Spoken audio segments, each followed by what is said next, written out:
Oh, this is the thing. Hello, everyone, and welcome back to the FPL Banger Show. My name is Siva. I'm joined by Sam for our Game Week 9 preview. How's the international break, Sam, been? Have you enjoyed the exploits of England and Maguire and Southgate and how it's coming home again? Yeah, I love it. England, the previous games were boring, but last night finally they managed to score a goal. I think it was 5 matches without a goal or something like that, or without an open play goal. Yeah. And then 3 all at once. Maguire is amazing, doing the same thing, replicating his club form in for his international team. Yeah, I really like it. I'm going to get a Maguire jersey, an England Maguire jersey. Because what, you want to be attacked in the street or something? Or not that, I'm condoning that, but I mean, get a Luke Shaw jersey. Luke Shaw played well. I was impressed with Luke Shaw. He scored yesterday, right? And that sort of, is that the Luke Shaw that we're going to see back at United this week? Malacia also scored. Yeah, Malaysia did really well. Yeah. Now, I'm just going to get a Maguire jersey just for the memes, I guess. It's the most memeable shirt out there right now, I think. Yeah. Any performances that stuck out for you during international break? For me, there were quite a few. Like Perisic assist against, I think it was Austria, was amazing. Standard Perisic stuff.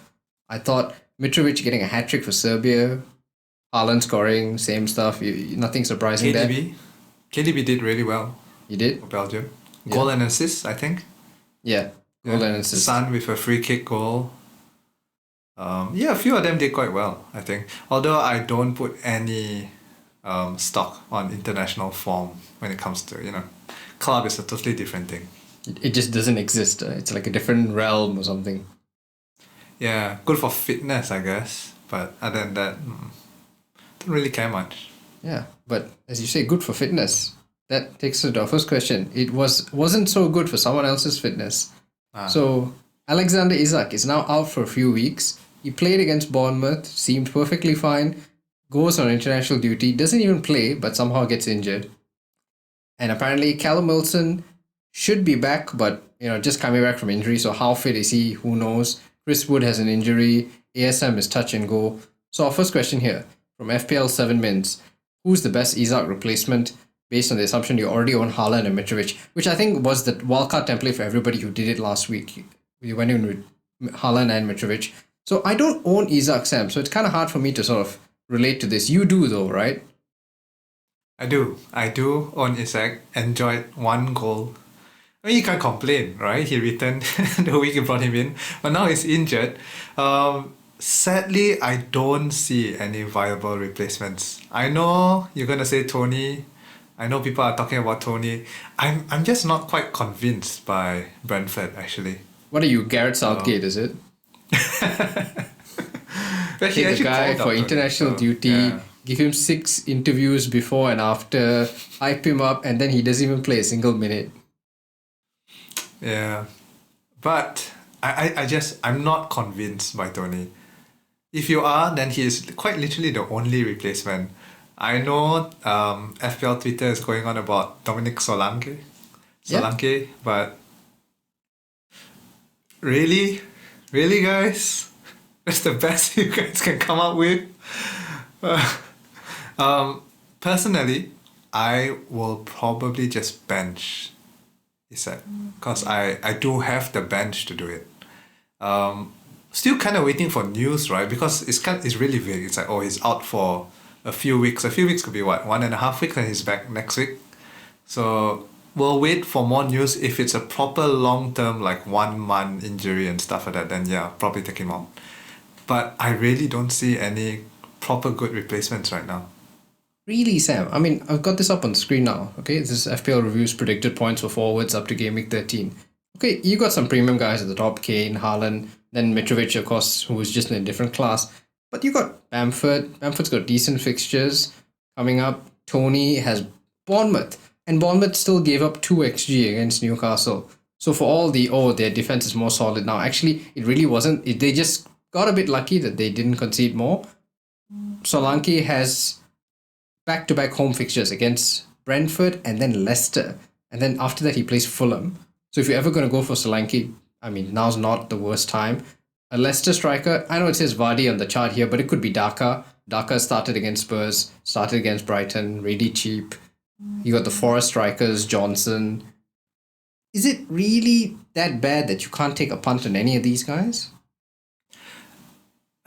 I mean, I don't know. Like, I'm not keen on Toney, personally. But I'm not going to change my mind just because, FPL reviews gives him higher. You know what I mean? You got to go with your gut sometimes. And if you're just not feeling any of them, perhaps just move it to midfield and, play with 5 midfielders, put it on the bench for a few weeks. It all depends on yourself, right? I'm not going to change my mind just because FPL review says they have high expected points. You know what I mean? With all due respect to FPL review. But I mean, come on. Aubameyang's 4th on this chart. I mean, you substitute. I think that's more to it. I think you look at it as fixtures, right? A nailed Chelsea striker, they would expect. Probably Havertz is probably the guy, not really Aubameyang, because you have to sort of adjust minutes and stuff. But it's a reference point, right? Like, I think if I could get if I knew who the Leicester striker was, and that's something to bear in mind, that we're not going to know the Leicester lineup because they play Monday night. Typically, Leicester is one of the few teams you get early team news. So I was kind of looking forward to taking a punt. They play Forest and then Bournemouth the week after. But we're not going to get early team news, so that's too much of a risk. But I think someone like Toney, the good thing about Toney is, yeah, I get you're not inspired because his goal scoring record has never, in the league anyway, hasn't been as good as it was in the championship. He's sometimes maybe playing a bit too deep. But he's got free kicks now. He can take free kicks. He's pretty good at them. We know he's amazing at pens. And, okay, Bournemouth this week. After that, Chelsea, Brighton, so not the best. But then after that, he has a run where he plays Villa, Forest, and Wolves between game weeks 13 to 15. And he's a glue guy, right? You just stick him in there. He's never going to get rotated. Like, I'm surprised that he doesn't appeal to you. Also, he's 0.1 more than Isak? So it's not like it's a big structural change. Unless you don't have that 0.1, in which case I wouldn't take a hit, so I can sort of see where you're coming. Yeah, I mean, personally, I'm just not keen on Toney, right? Gun to my head, if I had to choose another striker to replace Isak, it will be Toney. He's the only other option out there. But if I had a choice, I would rather go, for Zaha over Toney, or Maddison over Toney. Do you get what I'm saying? Like, I feel there are more Zaha options in the midfield. I mean, I do, but so that's why I want to know what is your game plan does. here. Yeah, okay, I get it. I'm still gonna bench Isak. I think. Yeah, so that sorts you out this week. But I want to know, like, let's say you come back next week. I'm going to push you on this because I want to know if he's out for, say, 6 weeks, 7 weeks, we come back to this. Because I know that in Spain, he had some issues with injuries. That's what I recall before he came in. So let's assume he's still out next week. What is your long-term plan? Is it just move money back into midfield and get another midfielder? Perhaps. I know you're pushing me on this, right? Okay, yeah. So to do it, I have to take a hit. I'm not really comfortable in taking a hit right now with all the information I have. But if it's determined to be a long term, I would probably do it. And I have the funds to do it, actually, I think. Yeah. I'll probably just get rid of Andreas and bring it up and then go back to playing 3-5-2. Okay. And in that scenario, because I know everybody's got Maddison, Zaha, maybe Martinelli, who would you go as, for another midfielder? Sinistera. I do like Sinistera. Yeah. So that's where I am. I mean, I was really disappointed that Leeds blanked last week because I really wanted him in my team. Right now, I just don't have the free transfers to do it. But yeah, I would definitely strongly consider replacing Toney with Sinistera, actually. Yeah. If you already have Maddison and Zaha. Yeah, I think Leeds fixtures aren't bad. And you see how well Bamford is rated here in the ticker. So I think that applies. Sinistera, who has good fixtures. Sinistera is fit, unlike Bamford, who's always getting injured. Sinistera scored in international break, I think it's against Guatemala or something. But it doesn't hurt. So I like that. I like that idea. And that's kind of what I wanted. Because I think already I'm sort of not regretting, but I wonder if going back to 3 strikers was a mistake already. But I mean, my third striker is Kane, so it's not so much of an issue. But you see the options in midfield, and like you say, there's room to maneuver. And who is your playing sub, by the way, for Isak this week? Since let's assume you're benching him, are you playing Andreas? Yes, I will probably have to play Andreas. Okay.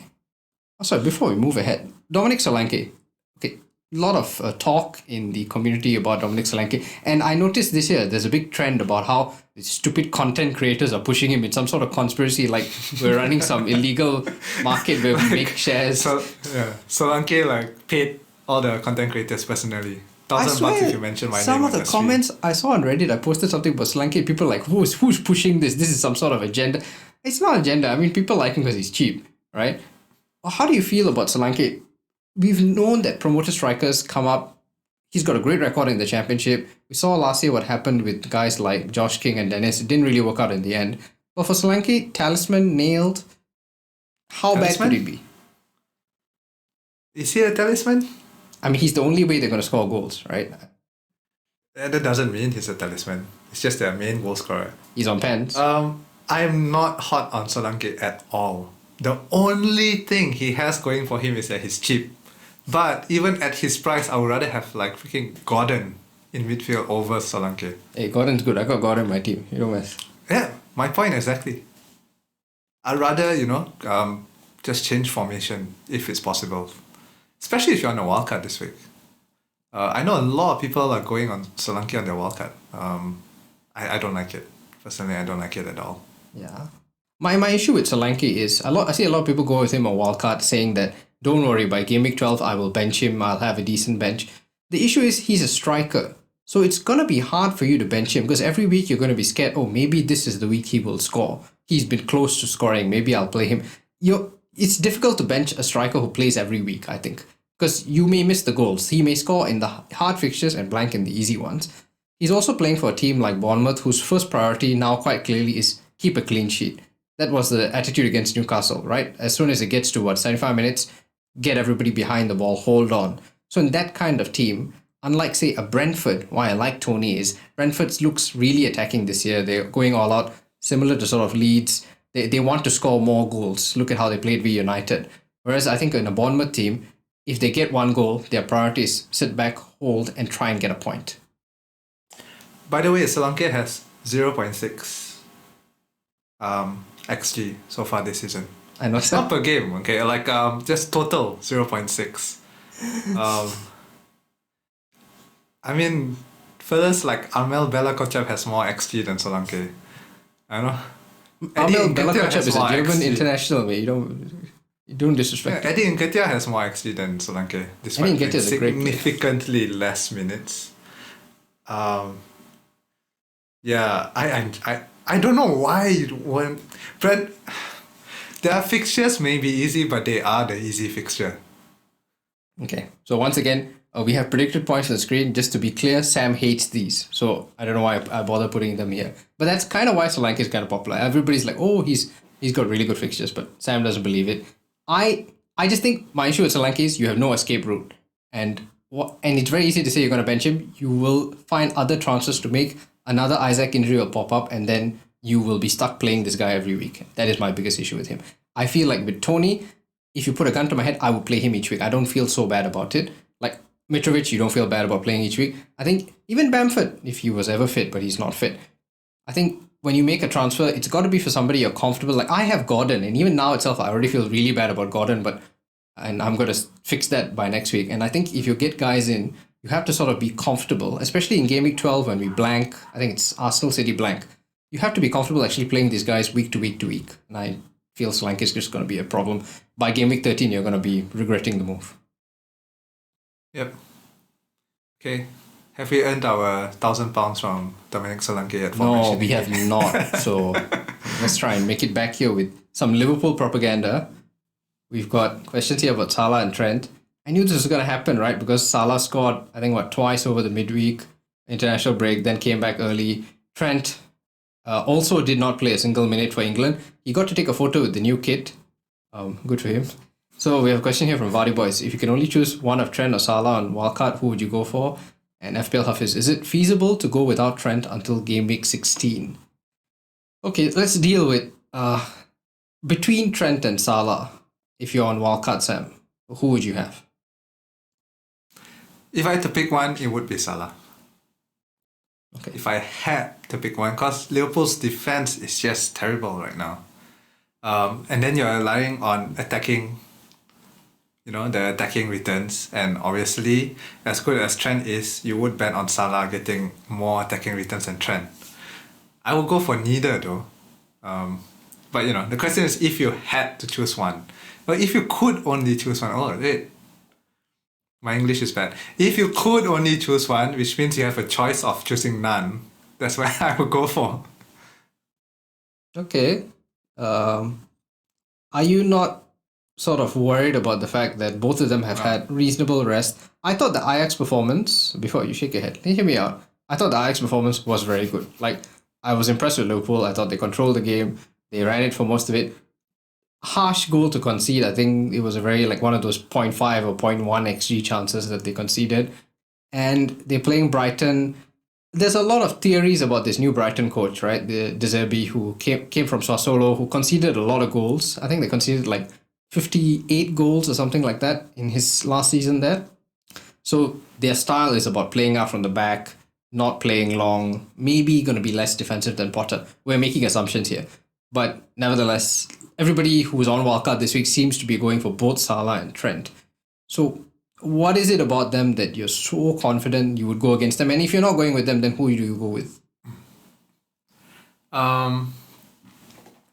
Who shall I start with? Trent first? Yeah, let's do it. Yeah, let's go with Trent. Is it feasible? Second question is it feasible to go without Trent? So makes sense. I'm just not hot. I don't know.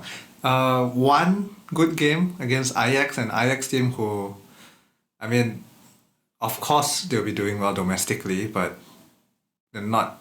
I mean, it's not the Ajax of old, right? They've lost their best manager, Erik ten Hag, best manager in the world. Lost half their players to United. So yeah, I mean, it's not that surprising that they're doing well against Ajax.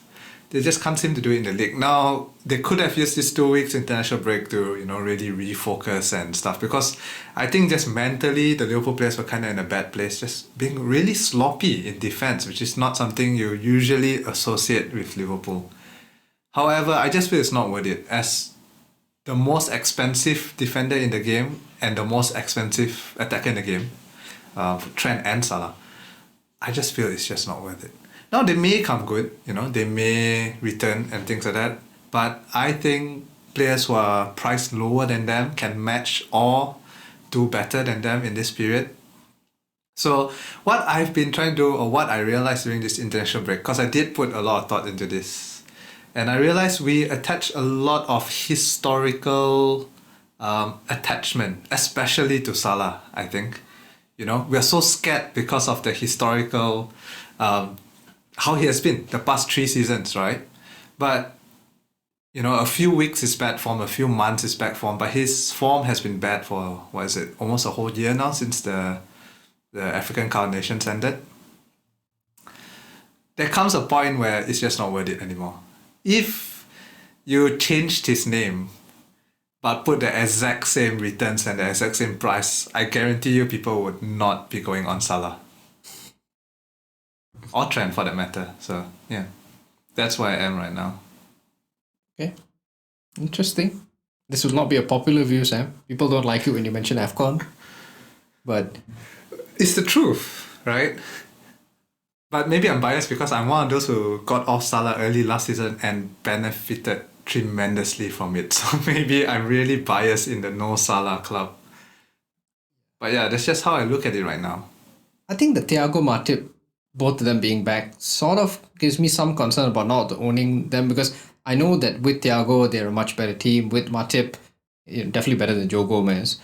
So that does worry me. But the thing is, we don't really have much data to work with in terms of this season. Yes, we know back in the day they were really good. But in terms of this season, the Ajax game was good, and then we've taken 2 weeks off. So we don't know. And it's not like as if this stretch of fixtures is the easiest. I think if Potter was still in Brighton, we would not be looking at Brighton as an easy fixture. We are assuming that new coach means they're going to fall apart. Actually, doesn't mean anything. It could just mean that they're still the same team, because he's only been there half a week and most of the players were away from it on international break. I think Brighton have about 10 internationals. So it's not like as if there's going to be some radical play style by Saturday. And then they play Arsenal and City. These are not easy fixtures, right? So I can sort of see an argument here. And I think the blank in 12 is pushing people to get rid of City players or not. Like if we didn't have a blank in 12 for City, I'm pretty sure most people would still have City players over Liverpool players on their wildcard. But because we have this blank, and perhaps I guess that's the next question, right? So FPL Hafiz about, how feasible is it to go without Trent? Let me turn it around and say, how feasible is it to go without Cancelo? Because I've seen wildcard drafts without Cancelo. I'm going to say no. Cancelo is the best defender to have in the game, probably. He had 3 bonus points last week without an attacking return. What's up with that? But yeah. I actually have more confidence in Trent becoming a viable asset eventually than Salah. Because of, I don't know, just the way Liverpool is playing, Salah just don't seem so integral to their attack or so central to their attack. Maybe that's a better word. He's turned into this crazy chance creator right now, Yeah.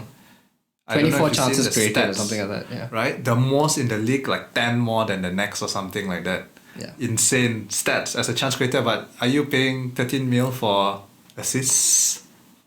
And also his XA is still lower than KDB, which tells you about the quality of these chances. It's not as high. Why be sounding like nerds? People complain we do too much stats. So no, let's talk about. Do you know what about chance creation? Wait, I'm just going to quickly pop that in. Chance creation is a pass that leads to a shot. Doesn't matter if it's a good shot. Doesn't matter if it's like if you pass to some guy in the halfway line, he takes a shot at goal. That's one chance created. So having a lot of chances created but low XA means that your teammates are just taking shots from freaking anywhere in the field. Not proper goals with good goal scoring chances. So yeah, just a little I don't know, knowledge, I guess, for people who don't really understand chance creation and XA and stuff like that.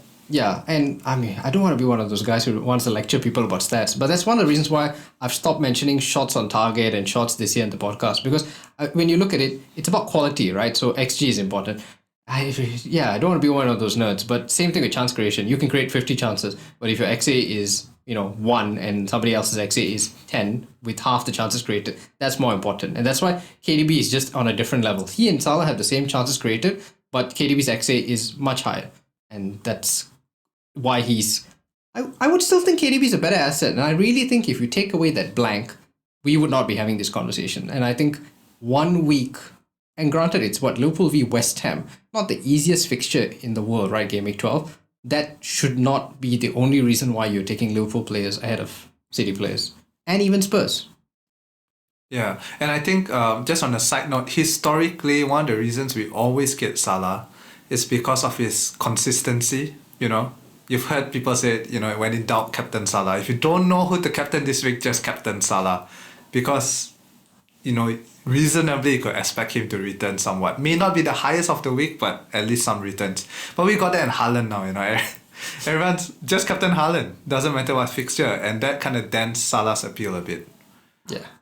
So I'm going to annoy Sam again. I have predicted points for the next 5 weeks on the screen right now. And Salah's on top. But you see something. If you look, his lead is not that much, considering the fact that Haaland doesn't play in one of these games, right? And Haaland isn't that far behind. On most weeks, when Haaland plays, he's either close to or beating him. So the models are finally catching up. The nerds are seeing the light, right? Like I'm captaining Haaland this week. Do you need Salah at 12.9 when all of the other premiums are cheaper, difference maybe not so high? And also, are you ever going to captain Salah, in any of these weeks? I don't know when you're going to captain Salah. Maybe game week 12? Maybe? Possibly? Yeah, so that's my point exactly. Perhaps just go one proper premium with Haaland and then just moneyball it everywhere else. Yeah. What about Son? So we haven't potted since Son's amazing hat-trick. I genuinely have not seen something like that in a very long time in football, where he came on and he was just like, screw this, Danny Ward and goal. Forget it. Let's just whack. And then 3 goals in 14 minutes. And the look of relief, I'm an Arsenal fan, I hate Spurs, but it's hard to dislike Son because you can see the emotion in his face when he scores that first goal. He's just so relieved. He didn't smile or anything. He just closed his eyes he's finally just sort of got that weight off his shoulder. Yeah, I really like Son. I will most likely transfer Son in this week. This week? Spoiler alert. Yeah, this week. I think if you watch the games, right, you would see that Son actually has come close to scoring almost every single game they play. He's just been really unlucky, hitting the post, missing shots that he normally buries. And then I think it just accumulated in him, and just mentally maybe he was, trying too hard to score a goal and break his luck. When he was benched, he came on, he was on fire, he scored. I think that weight is lifted off his shoulders and he's going back to the Son of old. And Son is maybe not last season, because last season he was really consistent, but historically, previously he's kind of a streaky player. But anyway, either way, I feel Son, is back on form. I want Son in. I will probably bring Son in this week. I mean, you're selling KDB. Yeah. United's a hard fixture, man. They're against the best manager in the world, so... United... I do think City is going to be United, but I don't think it will be a high-scoring game. Where does this confidence come from for United fans? 4 weeks ago, you all told me your team was going to get relegated. Now, I'm already saying... I'll tell you when. The exact moment we dropped Maguire, that's when every United fan's confidence So you're captaining Haaland though. So it means... No. Maybe. Spoiler alert, captain section is at the end. Don't ask me these kind of questions early on in the pod. So you think KDB is a better asset this week? I'm not sure. You think that Son is a better asset than KDB this week? Yeah, I do. Arsenal, mate. And I'm going to back up my words by actually bringing Son in. And not just one of those pods where I say I do, but actually I don't do it. No, we're not that kind of pod. Actually going to do it, Siva. At the Emirates, Arsenal, home advantage.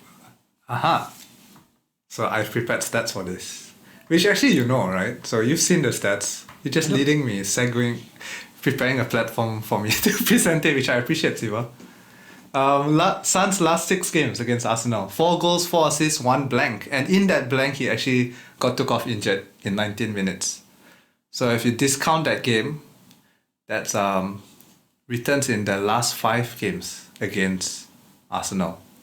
Someone did say that most of it has been Spurs home, which is true, but at the same time, his stats away isn't that bad either, I do have it somewhere here. He scored last year at the Emirates. The year before that was that match that I mentioned earlier on that he got taken off injured. And then in the previous 2 games at home, Arsenal home, so at the Emirates, he had an assist in each of it. And if you want to count the FA Cup, he scored in that Arsenal home. So pretty good form, I would say. I will say that as an Arsenal fan, I'm more concerned about Son than I am about Kane in terms of FPL this week, because if you look at the United game as a reference, we played with a really high line. I don't think that's going to change. And if there's somebody who's exploiting the high line, it's going to be Son, not Kane, same as what we saw against Leicester. So that is my concern. And I don't think there's much of a way to fix that, although Thomas Partey is expected to play, which does help quite a bit. I'm not sure if I'm with you that Son is a better asset than KDB. I think City attack is on a different level. I think Spurs I think Leicester made them look better than they are. I think that's what I feel about Spurs. And I think Son's... Danny Watt makes anyone look better than they are. Yeah, Danny Watt was awful. But no, the defense as a whole, Danny Watt included, the entire Leicester defense as a whole just collapsed second half. And I think Son's questionable performances before that, Sporting Lisbon, I remember watching that was middle of the week. And I think Spurs as a whole, the attack doesn't convince me the way that the City attack does. So I'm going to disagree with you, and I still think De Bruyne is the guy. And I think City attack is so much better. United may have improved, but I think Spurs attack via Arsenal defense versus City attack versus United defense, I would take the City attack at home as well. Okay. Yeah, KDB is a good asset. No one's denying that. I just think Son's slightly more explosive, so it could go either way, honestly. It's a real coin flip.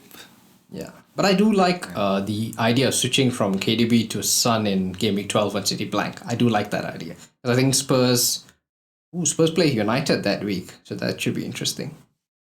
Oh, that'll be a hard fixture. Optimistic United fan. Okay, let's talk about James Maddison. Okay, you love James Maddison, so we've got a few questions here. Moomin, which move is better this week? Foden to Maddison or Martinelli to Maddison? If money is not an issue. And FPL Schadenfreude, selling Martinelli and going for a punt in Tielemans or Rashford. Okay, I'm going to save you some time here, Sam. No Tielemans. No, that's just, he's a pen merchant, nothing more. And occasionally gets a long shot in, so he's not a viable FPL pick for me. Rashford, why would you pick Rashford before Man City? It's not really one for me. Yeah, I know he tends to do well in high line, all that kind of stuff. I think they're expecting United to do really well on the counter. We may not, I'm not sure. Yeah. I do expect it to be a low-scoring game, though. If I had to choose, I will go Foden to Maddison to answer the first question. Because I think Martinelli is a season keeper. Plus, if most of us, you got him in early, right? At 6 mil, 6.1. Now he's 6.6? Yeah. So I think you just bench him for Game Week 12. And he's so cheap. I think, yes, okay, he's not scoring every week. He's not exploding in the game. But you paid 6 mil for him. Come on, there's no 6 mil asset that's doing better. Yeah. I mean... So, yeah. We have some stat. Hey, we have more stat. I am impressed with myself. I had stats here about Martinelli. And he is putting... Basically, I mean, if you look at the chart later if you get the chance. But basically, he's putting premium numbers at 6 million price. Like, he's performing at Son's level at his price. Scored the offside goal against United, which is not counted here as well, by the way. So, for me, Martinelli easily a season keeper. What does the balls mean in your graphics, Siva? The balls mean that they are penalty takers, Sam. Good question. Yes. Okay. You should mention that somewhere. I should, right? Yeah, I'm learning. But yeah, so we've got this graph here. James Maddison, explain this to me, right? Because his stats are garbage. They are... Maddison's stats has always been garbage because he only scores wonder goals. I thought we've established this. I know, I saw that goal against Spurs, I thought... God damn it, like Sam told me this is going to happen, right? Like it was There's a stupid goal yeah. he scored. If there are two people in the world that you shouldn't care about XG, it's Maddison and Son. Because year after year, they make a mockery of XG.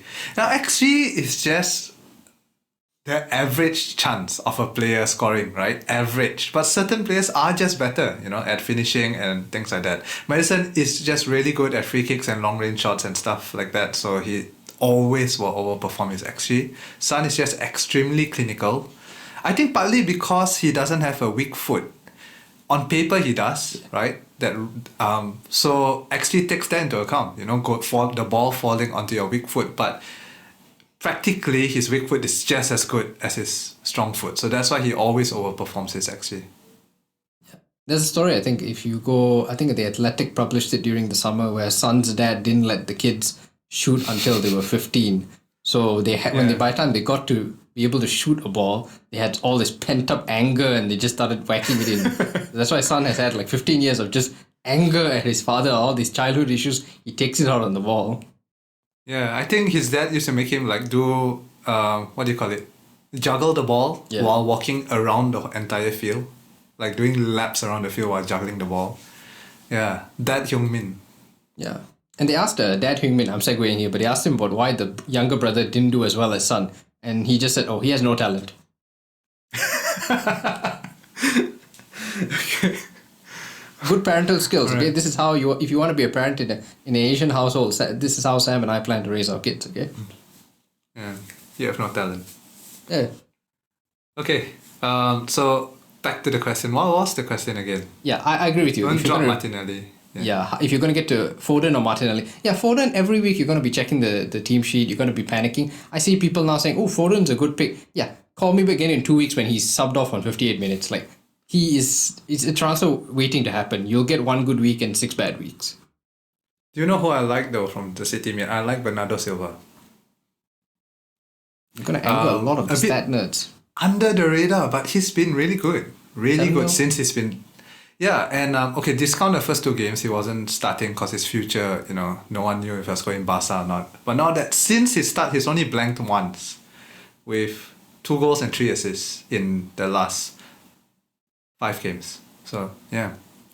under the radar, quietly doing well, Bernardo Silva. But I think we agreed in terms of priority, right? You, at the mid-price level anyway, Zaha and Maddison. Get Maddison this week, get Zaha next week, I think. No arguments there. Yeah. I agree.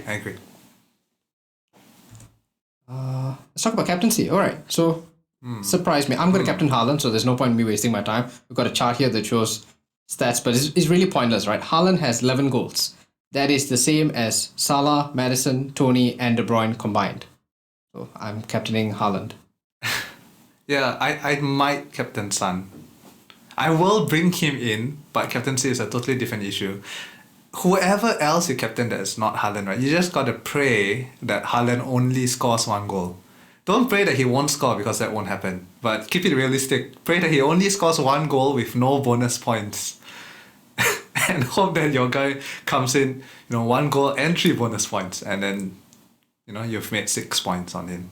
Okay, there's a movement on Twitter, right? Because I'm not going to... Your captaincy, Son, good for you, Sam. You're the only person doing that, so respect to you. I can't even engage. Like, he's not even on this list. I can't begin to comprehend it, so I'm just going to leave it. And I'm going to ask you, why aren't you captaining James Maddison? Because that seems to be the popular alternative on Twitter. Leicester, too inconsistent, too risky. I mean, bringing him in, that's all right, But captaincy is a totally different thing. I think just owning him is enough already. Just owning him and getting his points is good enough for a player of his price. Don't need to double it. Of course, if you have the balls to do it, go for it, Sure. But logically, or what's the word? What's the word? Not logic, but... Should add that English is Sam's first language, listeners, so you don't give him any credit here. Yeah, I literally... Yeah, okay, anyway. The smart move is not to captain Maddison, but sometimes the smart move doesn't give you the most possible points. I think it's just about risk management, right? Haaland's exactly. That's the word I was looking for. Yeah. Okay, you're welcome. Yeah, whereas with Maddison, may score, may not score. If he blanks, it wouldn't be like, oh my god, he blanked. Like, he's a midfielder, right? And he's not going to score every week. His ceiling isn't the highest. Whereas with Haaland, he's working on a supernatural level right now. He scores every week, at least 1 goal. He hasn't blanked at all. I think the 1 blank he had was an assist v Bournemouth. That was it. So you expect him to score. Yeah, I think that's what you're saying. Yeah, just pray that it's only 1 goal if you don't captain him. Yeah, I just can't... Pray that he scores 1 goal, no bonus points, Pep takes him off at like 59 minutes to rest him for midweek. Yeah, and that's the thing. Best case scenario. In the harder games, Haaland plays 90, right? When they haven't closed it out, he plays 90. They play Copenhagen midweek. If there was ever a game that Pep could rest him for, it's Copenhagen. So I think Cap Haaland for me. Anything else, Sam? No, not really. Not really. So I guess we will see you next week. In the meantime, cheers, guys, and get those green arrows. Bye, guys.